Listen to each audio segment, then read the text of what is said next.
Hello, I am Teresa Ria, and I'm excited today because I was part of the 18th Financial Challenge today, March the 6th, 2023.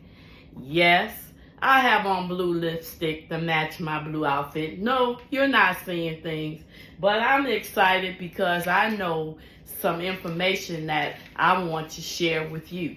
And when I get information, most people know I like to share it with my friends.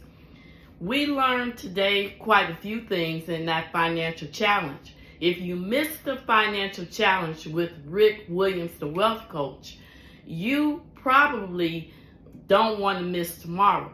So you can join using the link at the bottom of this video and sign up for the financial challenge starting tomorrow and replay what you missed today. The financial challenge is the first week of this month from March the 6th through the 10th. And yes, you still have time to sign up that you can join us tomorrow and replay the things that you missed for today. What I learned, and I want to share with you as I oftentimes do with my friends, is about a revocable and an irrevocable trust. And yeah, you've probably heard of that before. You've seen those words, I know, in the Black Laws Dictionary, which we talked about today as well in the Financial Challenge. We know that that book contains over 15,000 words that will help us to grow, to learn, and to have knowledge of what our rights are.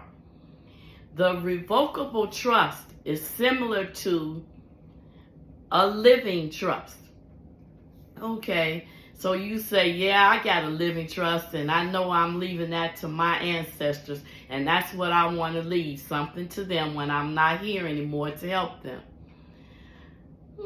That might be okay, but a living trust usually stems from the word choice. It means that you can do it or not. Now, if you want to have that kind of you can do it or not handle on your living trust, what it means is that the people that you want to enjoy all your money can't enjoy it until you die. It just sits there. You have to wait until you're no longer here to see them enjoy that money for them to be able to have access to your funds. Wow. So you're going to miss all that fun and entertaining and excitement that your great-grandchildren, great-great-grandchildren, great-great-great-great-nieces, all of them are having with your money because you have a living trust and you have to be dead for them to enjoy it.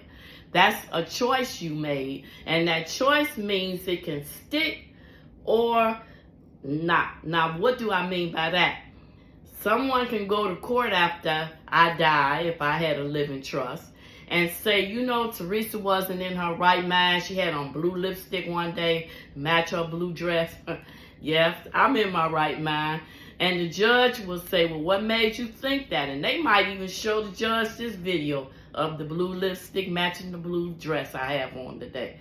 But because it's revocable, and maybe they have some other signs of me not being in my right mind, they may say she didn't want to leave all her money to her son and to her nieces and great-nieces.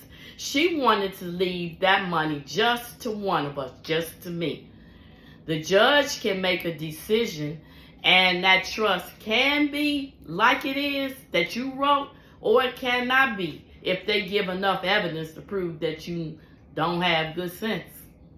Now, what does that have to do with an irrevocable trust, and what's the difference?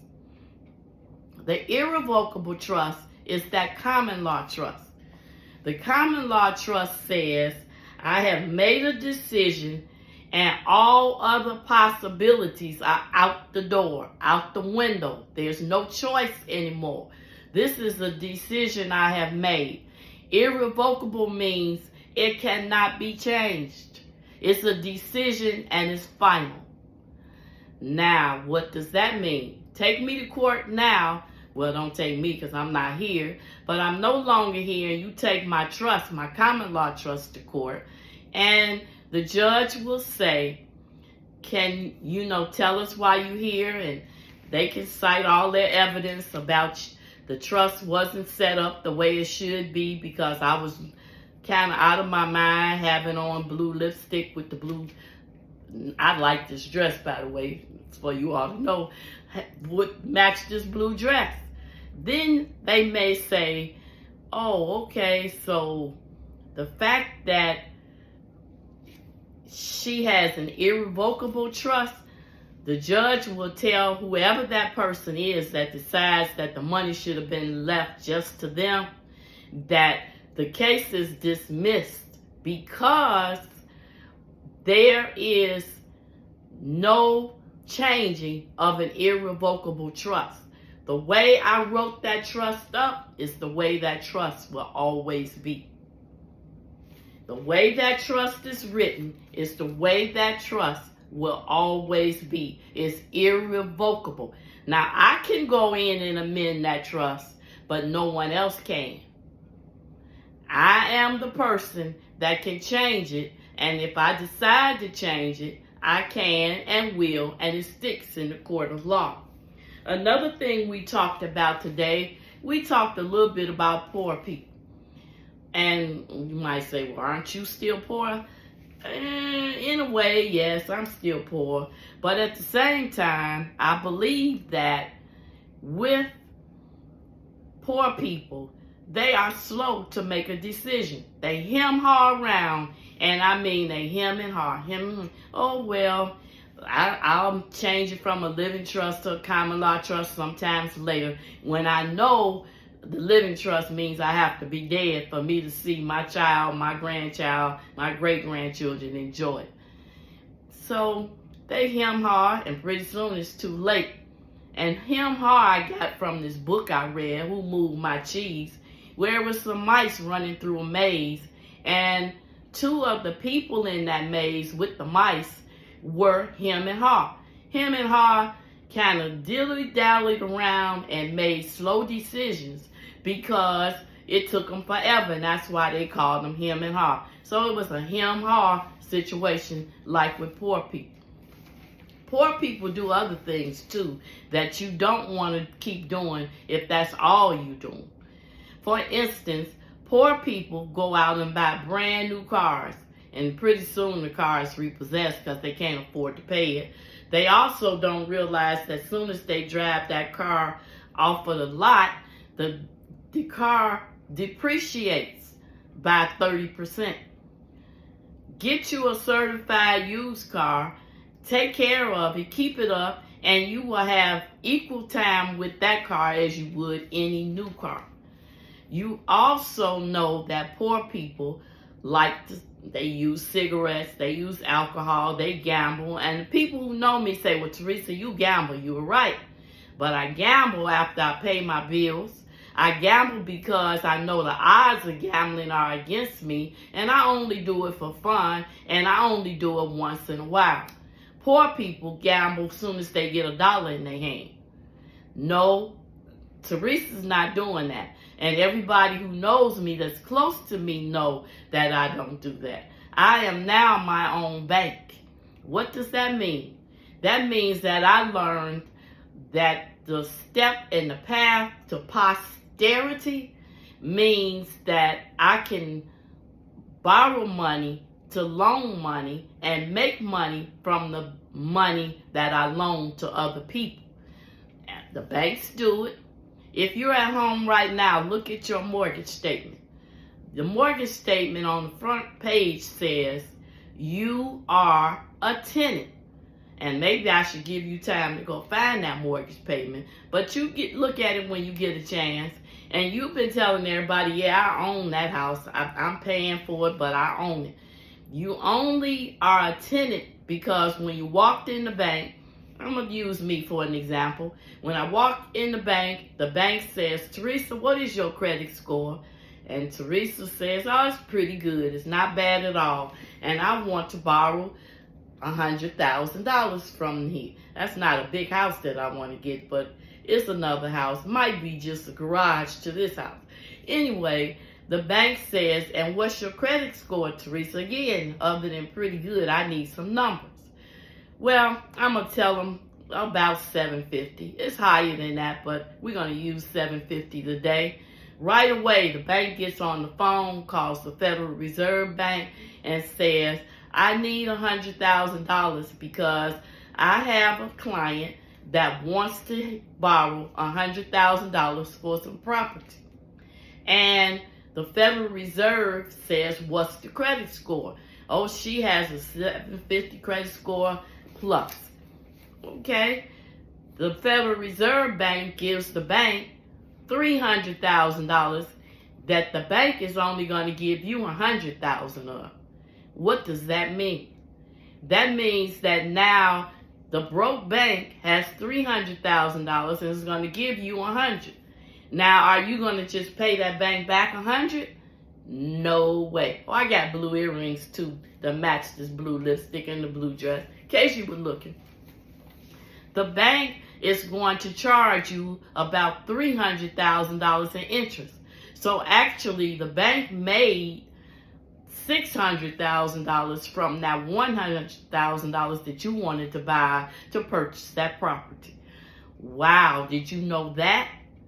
If you did, and you still not thinking about getting a common law trust, you need to think again and stop him-hawing around. We know that there are a lot of things that we can spend our money on and be successful, but we also know that one of the things the common law trust does for us is that you get 4 times your money back. I said 4 times. Every dollar, every dime, every cent I spend every day, I get 4 times that money back. And it's mine each year because guess who sends it to me? The IRS. Now you said IRS, the government? Nope, the IRS is not a government. The IRS is a third-party agency that the government owns. No, I don't even want to say the government owns it. It's a third-party agency that the government hires out. And with that agency, they are hired to collect your taxes.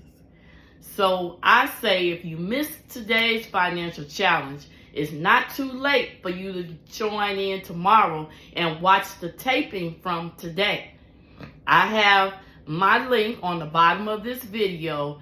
Click on it and join us for this week, Monday through Friday, March 6th through 10th, for the 18th Financial Challenge with Rick, the Wealth Coach.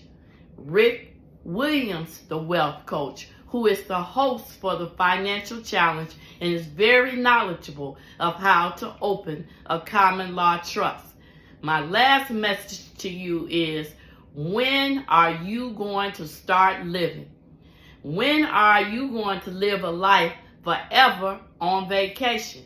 How long will it take before you start sizzling about all the phenomenal things you can do, getting 4 times everything you spend back every day, every year from the IRS? Think about it and join us for tomorrow. If not, if you can't afford to join us for tomorrow, then I would say don't miss out on April's meeting, because you are getting farther and farther into the year and you want to start spending your money at the beginning of the year so you can get 4 times everything you're spending from January through December to get that 4 times back when you file your taxes. Have a blessed day. Have fun like I am having. Enjoy, enjoy, enjoy. Love you and blessings. Forever on vacation? How about living tax-free in 2023 and beyond? If the answer is yes to these questions, then you need to set up a common law trust. Get in touch with Teresa, known as the Sizzler. Her number is 847-921-5287. Again, that's Teresa, 847-921-5287. It's time for you to set up generational wealth.